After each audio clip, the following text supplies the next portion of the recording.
जो काम यहाँ की संसद में होना चाहिए था, जो काम यहाँ के सांसदों को करना चाहिए था, वो काम यूरोप के सांसद कर रहे हैं। सोच के देखो आप, चाहे बात आप मुसलमानों की करो, सिखों की करो, चाहे बात आप मणिपुर की करो, कहीं की भी करो, लेकिन करना चाहिए था यहाँ के सांसदों को, लेकिन करना पड़ रहा है कहाँ, यूरोप के अंदर।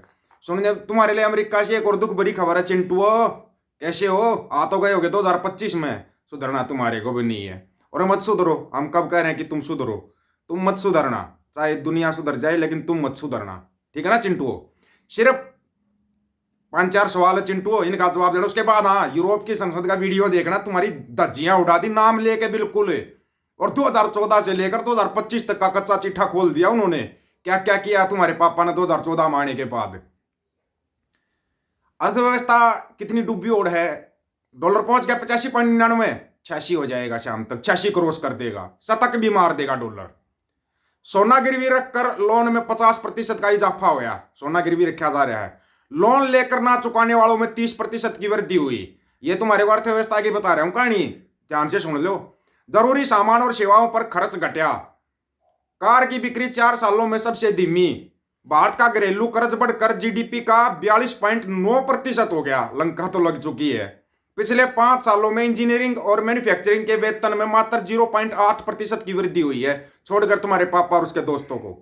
डॉलर के मुकाबले रुपया सबसे नीचे के स्तर पर पहुंच गया 85.99 पर। अब तुम बता दो रुपया किस देश का गिरता है? जिस देश के अंदर कोई गिरी हुई सरकार होती तभी गिरता होगा रुपया, क्योंकि ये कि महान अनर्थ शास्त्री ने बोले थे ये शब्द, महान अनर्थ शास्त्री के शब्द बता रहे हैं आपको, ये मत सोचना। एक बीच में एक और जरूर बात कहूंगा जो कि आप सबको सुननी भी पड़ेगी और माननी भी पड़ेगी। जो ये चढ़ूनी यूनियन वाले है ना, तुम्हारे मुंह के अंदर जो गुप्त बीमारी हो रखी है, इसका इलाज करवा लो, नहीं तो जिस दिन फंसेगा ना, जिसने वो कमेंट किया उस बेटी के ऊपर फंसेगा, उस दिन इलाज तेरा ढंग से भी होगा। ये बता दिया तुम्हारे को, तुम्हारी मैं बनाऊंगा किसान जत्थेबंदी। किसाना के नाम पर दुकान खोल के बैठ जाते हैं और फिर इनके तकलीफ भी शुरू हो जाती है। अगर कोई सच लिख दे या बोल दे तो तुम्हारी तकलीफ दूर की जाएगी, चिंता मत करना। समय समय पर इलाज सबका बहुत जरूरी है, जो बहुत जरूरी है। अब और एक तुम्हारे लिए दुख भरी खबर अमेरिका से। अमेरिका से तो तुम्हारे लिए ना ये खबरें आती रहती है, तुम्हारे को भी पता है कि तुम्हारे साथ क्या हो रहा है, अमेरिका में क्या हो गया।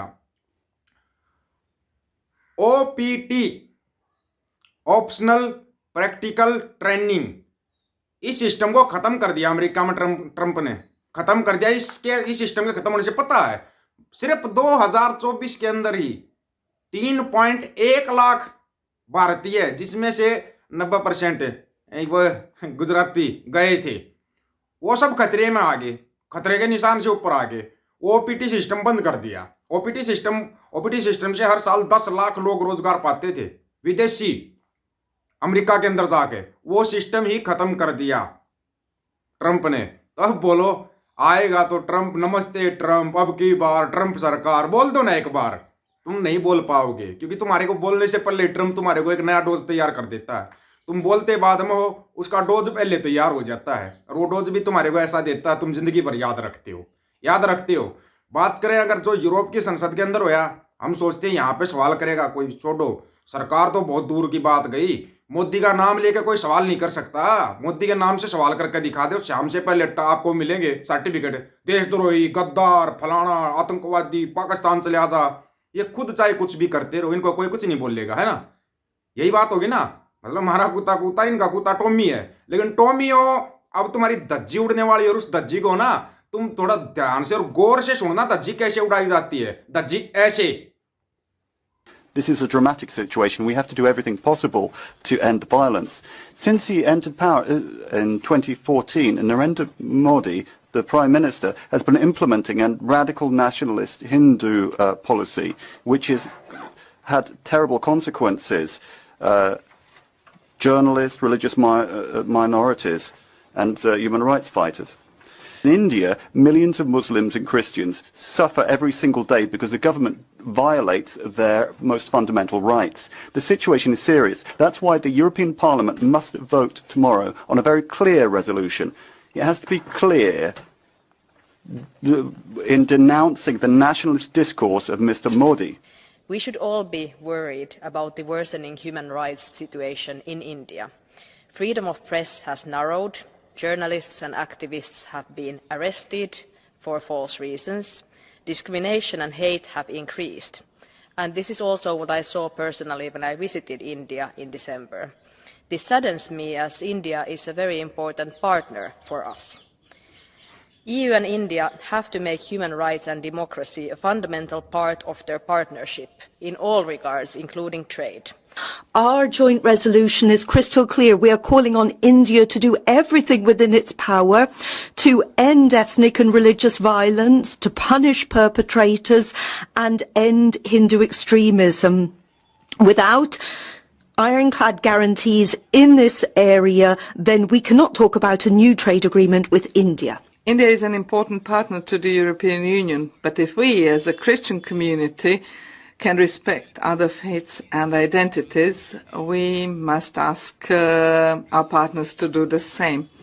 I propose an urgent visit by the European Special Envoy for Religious Freedoms to India, and the way Indian government will treat this proposal will show whether the authorities there are for the time being only powerless in such cases, or whether they knowingly allow persecution of religious minorities by radical groups.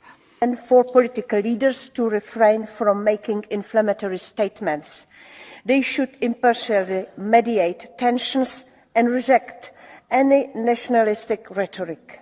Today, let us send a clear message. The EU holds a powerful tool in trade policy, and we demand the integration of human rights into our EU-India partnership. Indian officials often like to boast that the country is the world's largest democracy.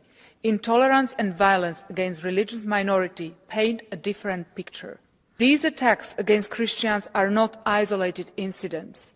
They are organized, leaving behind destruction and shattered lives. The EU cannot close its eyes to these crimes. With this resolution from the European Parliament, we call on the most populous democracy in the right just to do what it is duty-bound to do in its constitution, to maintain religious freedom also for Christians in Manipur. Despite the gravity of the situation, authorities are not taking sufficient action and fostering peace dialogues, while the Manipur Tribal Forum's plea for protection of the Kuki tribe by the Indian Army has been rejected by the Supreme हमें Court. इतना पता है अंधभक्तों को सिवाय एक मुद्दे से कोई दूसरा शब्द समझ में नहीं आया होगा पूरा वीडियो। ना इनको मणिपुर सुनाई दिया होगा, ना सिख सुनाई दिया होगा, ना मुस्लिम सुनाई दिया होगा, कुछ भी सुनाई नहीं दिया होगा इन अंधभक्तों को। ना माइनॉरिटी शब्द सुनाई दिया होगा, जो अत्याचार यहाँ पे हो रहे वो भी नहीं सुनाई दिया होगा। इनको बस एक मोदी सुनाई दिया होगा। चलो तुम उसी से अंदाजा लगा लेना तुम्हारे पापा की कितनी तारीफ हुई होगी वहां पे, कितनी बड़ी तारीफ होगी, वो भी यूरोप की पार्लियामेंट के अंदर, है ना। यूरोप की पार्लियामेंट ने ऐसी ऐसी धज्जियां उड़ाई तुम्हारी, ये तो कुछ भी नहीं है। आने वाला समय तो तुम्हारे लिए और भी खतरनाक होने वाला है, और भी खतरनाक है। सुनने में तो यह है खालसा ने एक इतिहास यहाँ भी रच दिया, इंडिया के अंदर भी रच दिया खालसा ने, और पूरे जो आज तक किसी के लिए नहीं बोले ना वो अब खालसा के लिए बोल रहे हैं।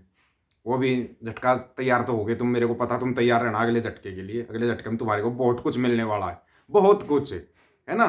और ये जो चिंटू मिंटू है ना, चिंटू मिंटू गोबर की मात्रा कम करो, तुम्हारे पापा की लंका लग चुकी है। पहले बता आप लोगों को क्या राय है इसके बारे में, अपनी राय रखना, आपकी राय का इंतजार रहेगा भाई दोस्तों। सभी साथियों को राम राम, नमस्कार, आदाब, सत श्री अकाल। वीडियो को ज्यादा से ज्यादा शेयर, चैनल को सब्सक्राइब और बेल आइकन को जरूर दबाना दोस्तों। ऑफिशियल दीपक फौजी यूट्यूब चैनल, बात और सच की करेंगे, हक सच की बात हम करेंगे। वीडियो को शेयर करने की जिम्मेदारी आप लोगों की है। गज के आखो वाहिगुरु जी का खालसा, वाहिगुरु जी की फतेह।